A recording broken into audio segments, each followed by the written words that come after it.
welcome back to our YouTube channel. It's me Khushi Chauhan and I hope you are all good. So today my topic is about matter. So video start करने से पहले अगर आप हमारे channel पे नए हैं तो चैनल को सब्सक्राइब करो, प्लस बेल आइकन को प्रेस करना ना भूले ताकि जब भी हम कोई अपनी न्यू वीडियो अपलोड करें तो सबसे पहले आपको नोटिफिकेशन आ जाए. So without wasting much time let's start the video. तो सबसे पहले मैं आपको मैटर की इंग्लिश में डेफिनेशन बताती हूँ. What is matter? मैटर क्या है? Anything that occupies space, has mass and can be felt by one of our physical senses is called matter. तो अब मैं आपको हिंदी में ट्रांसलेट करती हूँ.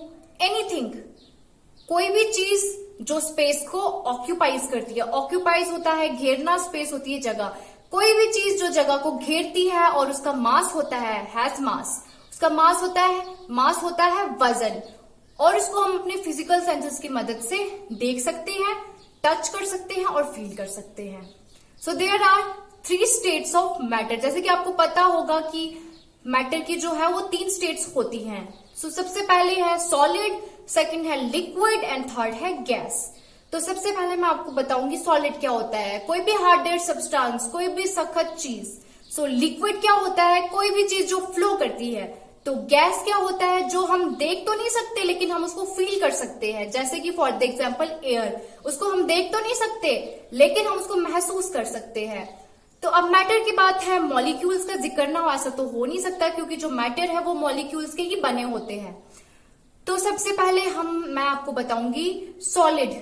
तो सॉलिड में जो मॉलिक्यूल्स होते हैं वो बहुत एक दूसरे के क्लोज होते हैं. तो लिक्विड में जो मॉलिक्यूल्स होते हैं वो थोड़े डिस्टेंस में होते हैं. और जो थर्ड है हमारे पास गैस. तो गैस में जो मॉलिक्यूल्स होते हैं वो एक दूसरे के काफी दूर होते हैं. तो सबसे पहले मैं आपको बताऊंगी इंटरमॉलिक्यूलर स्पेस क्या होता है. इंटरमॉलिक्यूलर स्पेस को हम आई पॉइंट एस भी कहते हैं. तो जैसे कि आपको पता है मैटर जो है वो मॉलिक्यूल से बने होते हैं. तो 2 मॉलिक्यूल्स के बीच में जितना भी डिस्टेंस होता है, 2 मॉलिक्यूल्स में जितना भी डिस्टेंस होगा उसको ही हम इंटरमॉलिक्यूलर स्पेस कहते हैं. जैसे कि 2 मॉलिक्यूल्स हैं, अब उन दोनों के बीच में जितना भी डिस्टेंस होगा उसको हम इंटरमॉलिक्यूलर स्पेस कहते हैं. तो इंटरमॉलिक्यूलर स्पेस जो है वो सॉलिड नहीं होता. जैसे कि मैंने आपको पहले ही बताया, सॉलिड में जो मॉलिक्यूल्स होते हैं वो एक दूसरे के काफी ज्यादा क्लोज होते हैं, जबकि इंटरमॉलिक्यूलर स्पेस में जो 2 मॉलिक्यूल्स होंगे उनके बीच में डिस्टेंस होगा. तो लिक्विड में इंटरमॉलिक्यूलर स्पेस होता है क्योंकि लिक्विड में वो मॉलिक्यूल्स डिस्टेंस में होते हैं, थोड़े डिस्टेंस में होते हैं, इसलिए लिक्विड जो है वो इंटरमॉलिक्यूलर स्पेस है. तो थर्ड है गैस. तो इंटरमॉलिक्यूलर स्पेस गैस भी है क्योंकि गैस में तो काफी डिस्टेंस होता है और इसलिए इंटरमॉलिक्यूलर स्पेस जो है वो गैस भी है. मैं आपको बताऊंगी कंप्रेसिबिलिटी क्या होता है. अगर कोई भी फ्लूइड के अंदर हम एक्सटर्नल प्रेशर लगाया जाए तो वो अपनी वॉल्यूम को जो है वो चेंज कर लेता है. सिंपल लैंग्वेज में देखा जाए तो फॉर द एग्जांपल हम बलून को ले लेते हैं. बलून के अंदर जब हम एयर को एक्सर्ट करते हैं, बलून को फुलाते हैं, और अब उसी बलून को अगर हम दबाएं तो वो जो बलून है वो कंप्रेस हो जाएगा और उसके अंदर जो एयर है वो भी कंप्रेस हो जाएगी. और जैसे ही हम उसके अंदर जो एक्सटर्नल प्रेशर है उसको रिमूव कर देंगे तो वो सेम अपनी पोजीशन में वापस आ जाएगा. तो जो कंप्रेसिबिलिटी है वो सॉलिड नहीं होती है, लिक्विड होती है, और गैस तो ऑफ कोर्स होती है. तो अब हम बात करेंगे शेप की. तो सॉलिड में अगर हम सॉलिड को प्रेस करें तो उसकी शेप कभी भी चेंज नहीं होती है, और अगर हम लिक्विड को प्रेस करें तो लिक्विड की शेप जो है वो चेंज होती है.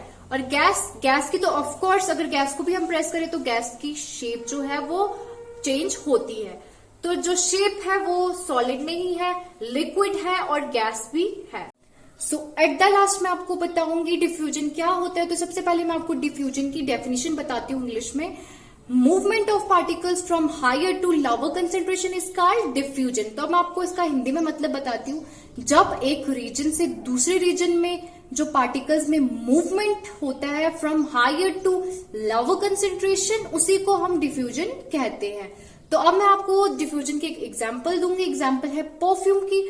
जब हम परफ्यूम को प्रेस करते हैं, स्प्रे करते हैं, उसके अंदर जितने भी पार्टिकल्स होते हैं, जितने भी खुशबू वाले पार्टिकल्स होते हैं जिनको हम अरोमा पार्टिकल्स कहते हैं, ये अंदर काफी कम स्पेस में काफी हायर होते हैं. मतलब कि ये अंदर के जो पार्टिकल्स है ये काफी कम स्पेस में हायर कंसंट्रेशन में होते हैं. तो जब हम परफ्यूम को स्प्रे करते हैं, जो अंदर के पार्टिकल्स जो हायर कंसंट्रेशन में होते हैं वो बाहर आके जो है वो लोअर कंसंट्रेशन में कन्वर्ट हो जाते हैं। तो इसी को हम कहते हैं from higher to lower concentration. तो जो डिफ्यूजन है सेम सॉलिड में नहीं होती है, लिक्विड में होती है और गैस में तो ऑफ कोर्स होती है। So thanks for watching this video. I hope you like this video.